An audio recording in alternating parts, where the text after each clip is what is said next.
James Turner for the untouchable True School Sports. Let's go, baby. Bow! Be careful what you wish for because it can become a reality. Yeah. The untouchable True School Sports Empire. And y'all know the rest, man. Now we got Pops back again by popular demand.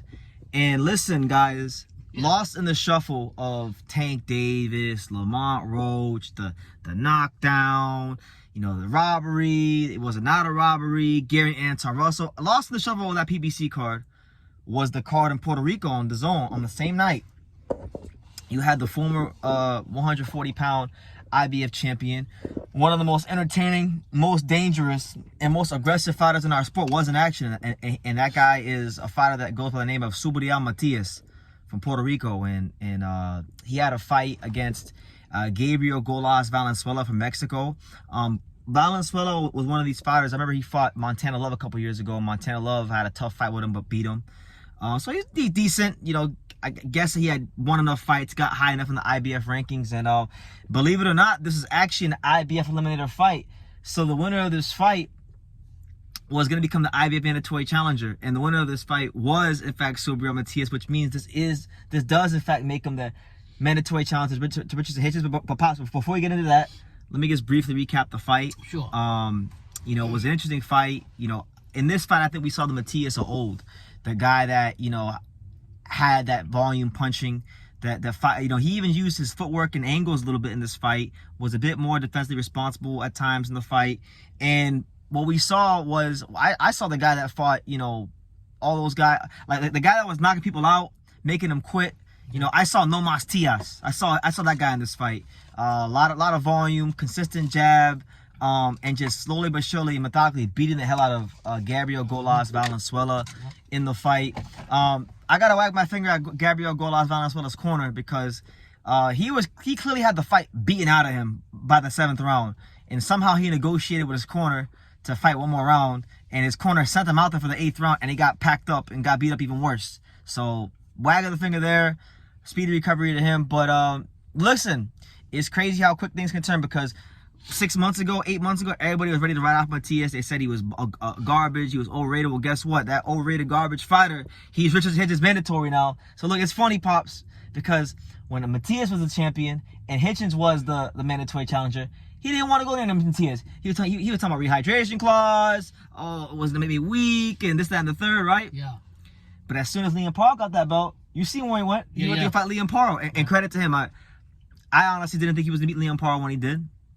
And not only did he beat him in like sensational fashion, which, you know, really increased my view of him, honestly, in reality. Like, he's got one of the best jabs in the business. I've always known that, but his right hand won him that fight. So Hitchins is top shelf when it comes to technical boxing skills, and that can't be disputed or refuted. So, Pops, we have a scenario now where Hitchins is the champion, Matias is the mandatory challenger. Now, look, we saw Hitchins. He was in New York City today for the big Saudi press conference with all the champions, and like, you're gonna hear a lot of things in the media about him wanting to fight champions. You're gonna hear about him wanting to fight Tio. We've been hearing that. You've been hearing about him fighting Devin. You know, he's called Devin out. Yeah. I'm sure he'd love to fight Gary Anton Russell, who just got the belt because they fought in the amateurs. Sure.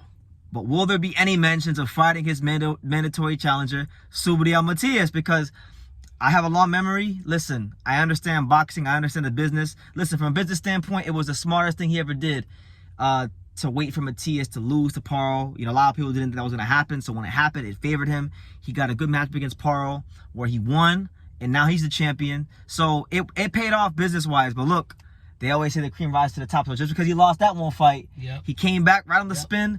He got 2 stoppage victories back-to-back. Pops, does Matias versus Hitchins happen for the title? I think it's gonna happen, or they're gonna meet along the way. And I'll tell you what, you know, from Matias' side, sometimes we get that O, you let go of that O, and you get that loss. He didn't have an O.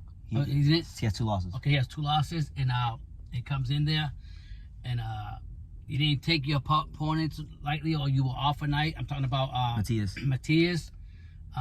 You have to go back and regroup to the old. I think he even got rid of his trainer too. I don't know. Yeah, the fat boy. The fat boy.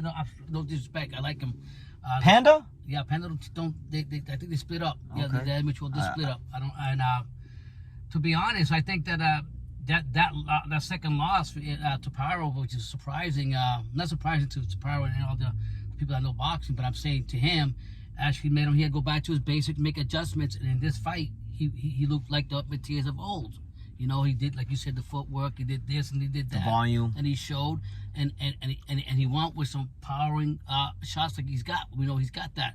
Now the question is, are people going to look at him as still as the Matias of old, where most people feared, a lot of fighters feared to fight him because he was the it factor, or they're just going to take this fight as just another fight that Matias fought and that he's still susceptible to get beat?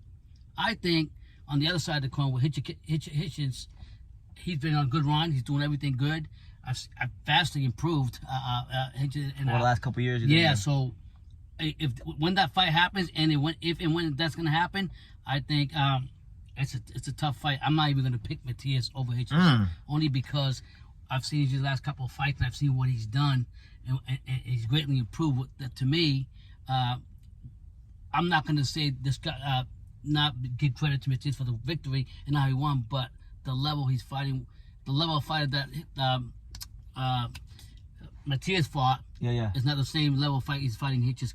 Yeah, you're saying Hitchins is a higher caliber. Right. It sounds like you're really respecting that jab he's got. Yeah, it took me a long time to do it because I used to cut him out. So I'm not gonna call who's gonna win it, but I think right now Hitchins is on a roll, Brendan. He's firing on all cylinders, you think? Yeah, I think he is, and he's got that jab going. He's got a lot of things going for him. Let me ask you this: you got right now at 140, you got Tio, you got Gary Anton Russell, you got Puello, and you got Hitchins. Holy fuck! Do you think Hitchins is the best of the four?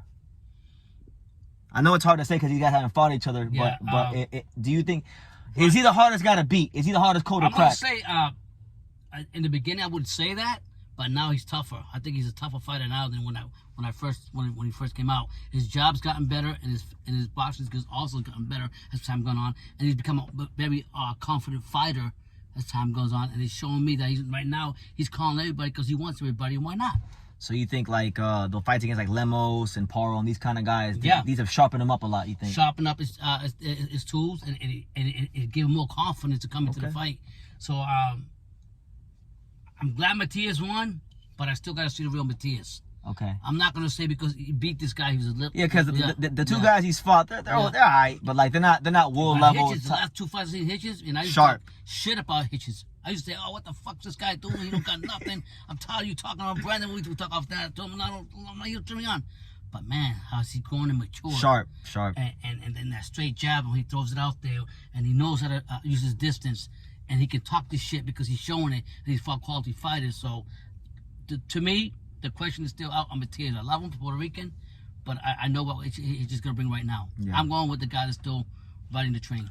I want to see this fight really badly because I feel like this is a fight that should have happened a while ago. And with Hitchins, is like I think he does have one. I think he has the best jab in the division. The only guy I think I might not favor him against like too much that's a champion is probably Gary Anton Russell, but against all other champions, I favor him pretty wide. Is that because of the power? It's just because of his know-how. Because it's not even just a jab anymore. Now it's he's getting confidence with that straight right hand. Because it's really, to me, what beat Paro wasn't the jab. It was actually a straight right hand that beat Paro. Because that was the punch that got Paro's respect. And Paro ran out of... Once he started landing that straight right hand, Paro ran out of ideas. And Paro's a good, crafty fighter. That's not an easy guy to do that to. So that showed me a lot. And as far as Matias... Like, there were a lot of rumors about, he was drinking, he was doing this. Listen, he fought Paro, he lost.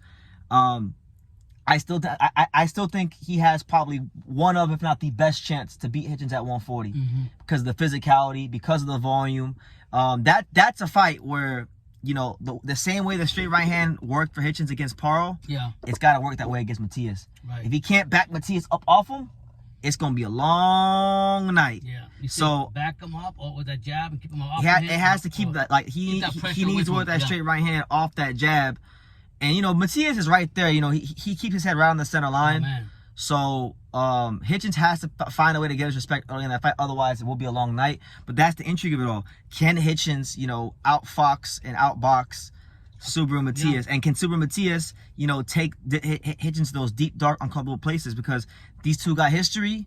I feel like this fight, and you talk about fights in New York City that could do good business. Right here. I feel like this fight, you know, maybe not the Garden, yeah. maybe not the actual arena, but I think in a theater, those two sell it out easy. Hitchins is the only world champion from New York City right now in boxing. Holy crap. Matias is an all-action Puerto Rican fighter.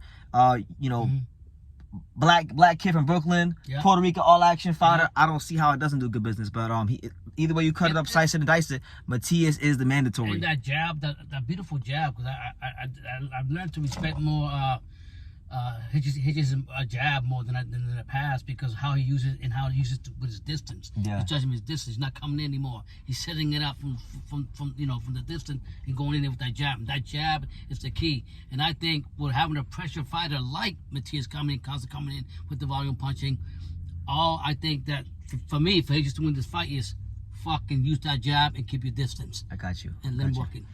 All right, last question. One of the video on this note. Who has a better jab at 140?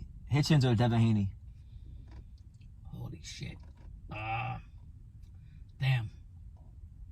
I mean, I love the way, I love how Haney brings that. Haney comes in there and he jabs around the fighters when he goes in his opponents. And he's got a beautiful jab and everything. But guess what? I think right now and everything, I think Hitchins does. I think Hitchins learned how to use his jab to his advantage to beat his opponents and set them up with combinations. That's what I'm going to say. We already know when Haney comes in, he's going to come in, throw the jab, go in circles with the jab and do his thing. But when Hitchins, he's going to come forward. He's going to set you up with that jab and come in. I feel like Hitchins has mastered the jab more than Devin. That might be an unpopular opinion to people in boxing, but I've been feeling that way for a little bit of time now, and I think he's showing it as time goes on. So shout out to him. Shout out to Matias. Hopefully, you know, if Hitchins can't get the unification fights, which I don't think personally he will unless it's Tio. Yeah. I hope he does fight his mandatory, because I think this fight will be a fun fight. It'd be a good fight in Brooklyn or New York City, I should say, at the Garden and the theater. And yeah, I'll leave it at that. You guys leave your comments down below. Make sure you guys take the time to subscribe. And like I say in every single one of these videos, you can love me or you can hate me. But I'm just a kid from Daniel. So until next time, take care, guys. Thank you for watching another video on the untouchable True School Sports Empire. For more great boxing content just like this, make sure you guys click right over here. Keep watching my boy BT put on the best interviews out here.